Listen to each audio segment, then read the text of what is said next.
Assalamualaikum warahmatullahi wabarakatuh. Halo teman-teman semua, saya Dr. Mujati Munawaro SMMSI. Marilah kita belajar di perkuliahan Manajemen Operasi dan Teknologi dengan materi model bisnis. Perusahaan perlu membuat model bisnis untuk mendukung strategi bisnisnya.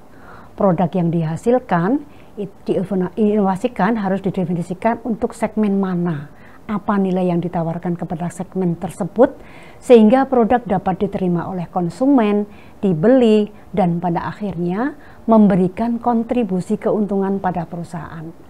Bagaimana merancang model bisnis? Marilah kita ikuti penjelasan berikut ini. Selamat menyaksikan. Model bisnis. Nilai dari organisasi yang ditawarkan kepada pelanggan. Menurut Osterwalder dan Pinot 2012 ya, dasar pemikiran tentang bagaimana organisasi itu menciptakan, menyampaikan, dan menangkap nilai. Atau dengan kata lain, model bisnis itu bagaimanakah bisnis itu bisa menghasilkan uang. Yang pertama, perusahaan itu perlu memiliki kemampuan dan sumber daya. Kemudian menciptakan, memasarkan, dan juga memberikan nilai. Nah, selanjutnya perusahaan akan memperoleh pendapatan yang menguntungkan dan berkelanjutan. Kita akan jelaskan pada penjelasan berikutnya. Nah, di dalam model bisnis ini kita mengenal adanya model bisnis kanvas, yaitu penggambaran yang dituangkan dalam sebuah kanvas sebagai alat untuk mendeskripsikan, memvisualisasikan, menilai, dan mengubah model bisnis yang ada.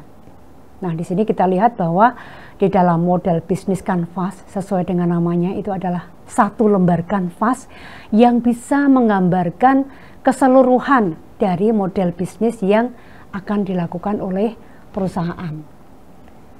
Yang pertama, kita akan mulai dari segmentasi atau segmen pelanggan, bagian kanan ya. Ketika perusahaan itu membuat model bisnis, kita akan melihat bahwa bisnis yang kita lakukan itu adalah kita tujukan kepada pelanggan yang mana.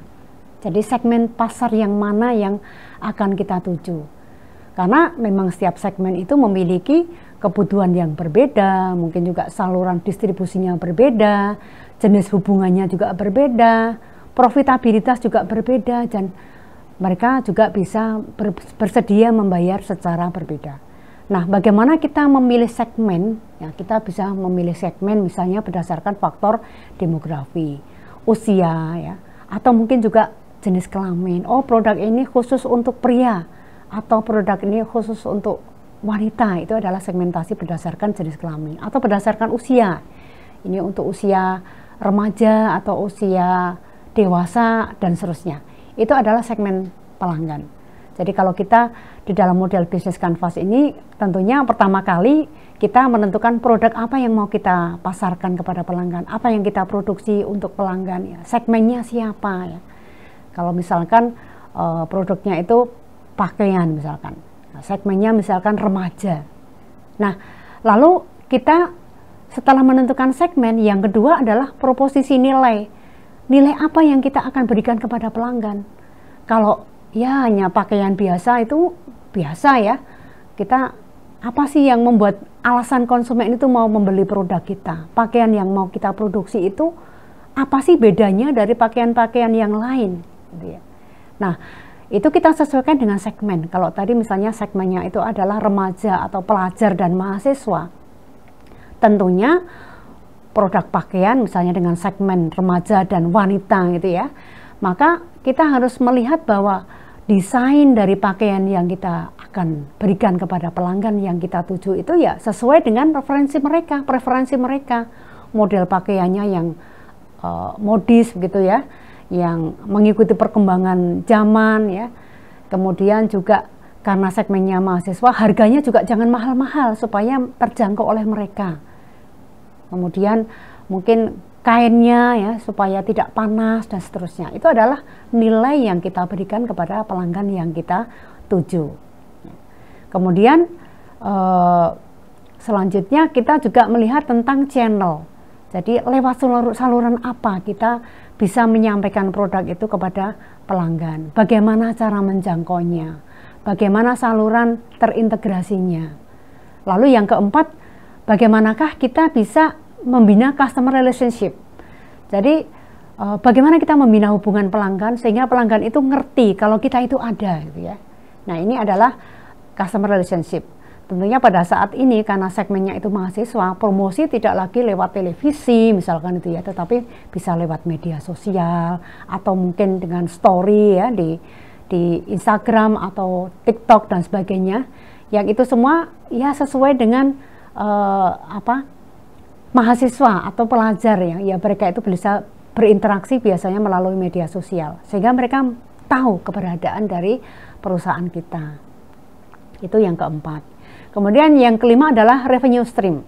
Jadi untuk nilai apa sih pelanggan bersedia membayar? Jadi kita perlu memikirkan pendapatan kita itu nanti diperoleh dari mana? Oh, dari pendapatan hasil penjualan produk kepada mahasiswa, penjualan pakaian kepada mahasiswa. Sehingga kita harus yakin, bisa meyakinkan bahwa konsumen itu mau bayar itu ya, sehingga akan menciptakan suatu penghasilan bagi perusahaan.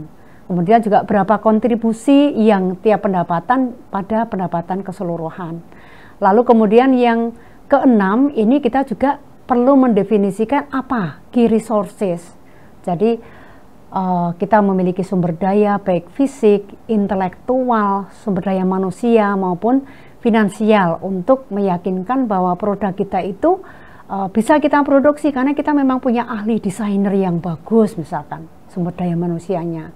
Kemudian kita juga memiliki sumber dana untuk modal secara finansial. Kemudian juga key activity. Jadi aktivitas apa saja sih yang akan kita lakukan di dalam bisnis yang akan kita jalankan tersebut. Misalnya dari sisi produksi, kemudian pemecahan masalah, kemudian platform atau network ya. Itu adalah aktivitas-aktivitas kunci yang perlu kita jalankan untuk mendukung agar bisnis kita itu bisa berjalan. Kemudian juga yang kedelapan adalah partnership kunci. Bisnis kita itu tidak bisa jalan dengan sendirinya tanpa adanya partner. Jadi kita perlu melihat optimalisasi skala ekonomi, optimalisasi skala ekonomi, jadi mana yang paling efisien. Kemudian juga mengurangi resiko dan ketidakpastian, atau mungkin kita juga bisa melakukan outsourcing. Misalnya kita akan mengirimkan produk kita kepada pelanggan, ya bisa jadi kita membutuhkan adanya jasa kurir atau mungkin ekspedisi gitu ya. Itu adalah partnership kunci yang mendukung bagaimanakah usaha kita itu bisa berjalan. Lalu yang berikutnya adalah cost structure atau struktur biaya. Agar bisnis kita berjalan, biaya-biaya apa saja ya kita akan keluarkan untuk beroperasinya suatu perusahaan.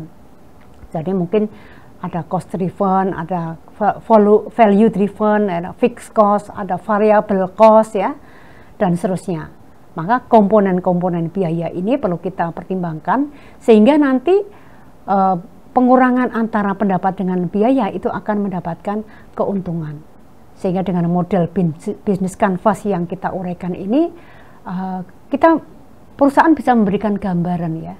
Oh, bisnis kita itu mau diserahkan kepada siapa, nilainya yang akan kita berikan kepada konsumen itu seperti apa, lalu bagaimana kita mendistribusikan, bagaimana kita supaya diingat oleh konsumen, pakai promosi apa, alatnya apa gitu ya. Kemudian juga revenue-nya diperoleh dari mana, lalu sumber daya kuncinya siapa saja, apa saja, aktivitasnya apa ya, kemudian siapa saja partner kita, dan diakhiri dengan biaya apa saja yang perlu kita keluarkan untuk mendorong terlaksananya bisnis. Sehingga dapat kita katakan bahwa prinsip dalam berbisnis yaitu ya buatlah apa yang bisa kamu jual. Jadi jangan jual apa yang bisa kamu buat. Oleh karena itu dalam konsep ini memang perusahaan itu perlu menyelidiki atau meneliti apa sih yang dibutuhkan oleh pelanggan baik saat ini maupun bagaimana perusahaan itu bisa memprediksi kebutuhan konsumen atau pelanggan di masa yang akan datang. Jadi bukan apa yang mau diproduksi oleh perusahaan, tapi apa yang konsumen akan butuhkan bagi produk yang akan dihasilkan oleh perusahaan. Baik, teman-teman sekalian, hari ini kita telah bersama-sama belajar mengenai model bisnis. Jadi model bisnis kanvas adalah salah satu alat yang dapat digunakan untuk merencanakan bisnis secara singkat menggunakan selembar kertas atau kanvas. Melalui model bisnis kanvas, perusahaan dapat mendefinisikan siapa segmennya, apa nilai yang akan ditawarkan ke pelanggan, apa saluran distribusinya, bagaimana menjalin relasi dengan konsumen, sehingga rancangan pendapatan dan biayanya itu bisa diperoleh. Semoga kita semua dapat memperoleh manfaat dari pembelajaran hari ini untuk kehidupan kita. Wassalamualaikum warahmatullahi wabarakatuh.